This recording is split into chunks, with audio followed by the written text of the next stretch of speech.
En science, il faut toujours s'intéresser aux anomalies. Toujours. Parce que les anomalies montrent qu'il y a un problème dans notre modèle et donc il faut repenser le modèle.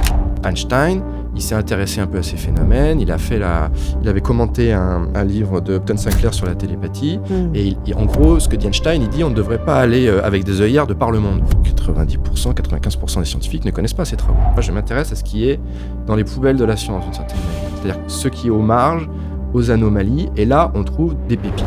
Il rentre chez lui et sur sa table, il pose ses clés, puis il revoit ses clés 2 minutes plus tard, elles sont complètement tordues. Il n'a rien fait. Lui-même, il dit moi je suis physicien, ça c'est pas possible. Vous allez faire un rêve prémonitoire d'un proche à qui va arriver un accident de voiture par exemple, et vous ne savez pas trop quoi en faire, vous en parlez pas à la personne, et la personne meurt d'un accident de voiture. Qu'est-ce que vous faites de ça ? La personne me dit, il y a des bruits, des coups qui sont frappés à l'étage, et on fait l'entretien, et moi, à un moment donné, on discute, et puis d'un coup, un énorme coup qui est frappé comme ça à l'étage. Et dans ce rêve, elle a son compagnon qui est militaire, qui est en opération extérieure, qui a un béret noir, et qui lui dit adieu.